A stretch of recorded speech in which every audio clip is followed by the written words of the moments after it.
एक गुमनाम गांव से लापता लड़का। कुछ जगह ऐसी होती हैं जहां कदम रखना आसान नहीं, और अगर रख भी लिया तो वापस आना किस्मत की बात होती है।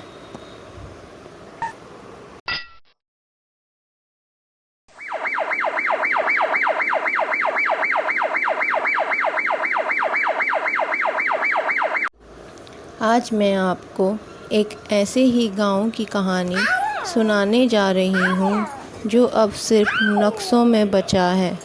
लेकिन उस गांव में एक इंसान राहुल आज तक लापता है। राहुल एक युवा पत्रकार था जो रहस्यों की तह तक जाने के लिए जाना जाता था।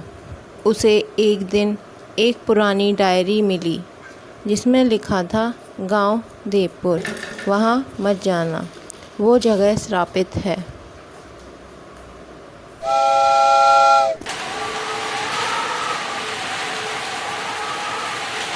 राहुल कहता है, शायद यही मेरी अगली स्टोरी है। देवपुर, एक गुमनाम गांव। चलो पता लगाते हैं सच्चाई। देवपुर की ओर यात्रा राहुल ने अपने कैमरे और नोटबुक के साथ सफ़र शुरू किया।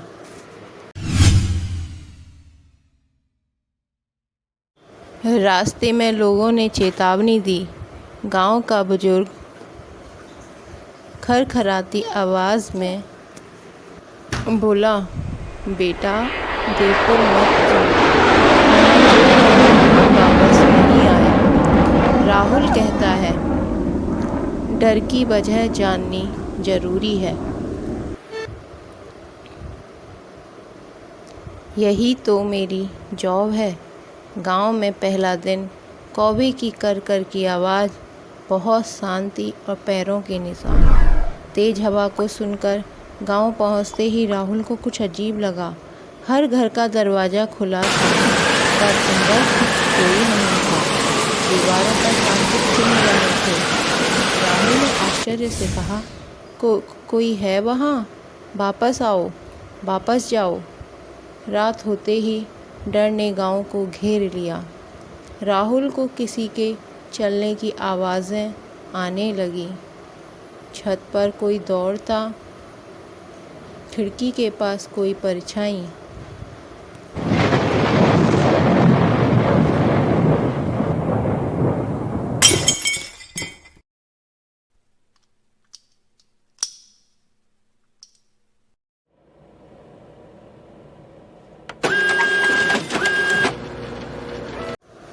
राहुल ने कहा, कौन है?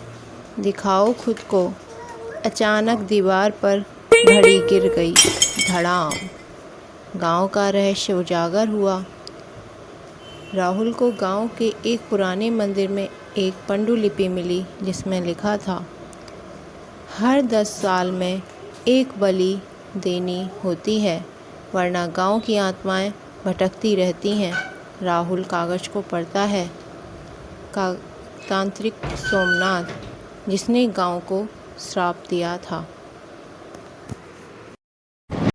तब से हर दशक में एक आगंतुक की बलि दी जाती है। राहुल दौड़ता, भागता, फंसता हुआ। उसकी हार्ट बीट तेज हो जाती है। माथे पर पसीने से लथपथ हो जाता है। राहुल अब डर चुका था। वो कैमरे को छोड़कर भाग रहा था, लेकिन गांव से बाहर जाने वाला रास्ता गायब हो चुका था। राहुल पेंटिंग की ओर देखते हुए कहता है,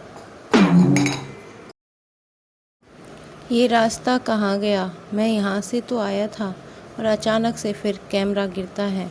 राहुल की हार्ट बीट बढ़ती जा रही है। चारों तरफ से हवाएं चल रही हैं। शांति छा गई है। राहुल का कैमरा गिरता है। उसकी सांसें तेज हैं और फिर सन्नाटा। राहुल की आखिरी रिपोर्ट बस वहीं तक थी। उसके बाद ना कोई सुराग मिला, ना उसकी लाश।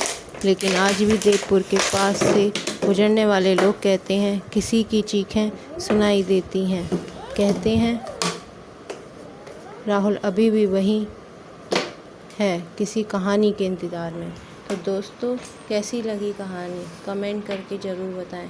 हमारे चैनल को सब्सक्राइब करें, लाइक ज़रूर करें। Thank you very much. Thank you हमें इतना कीमती समय देने के लिए।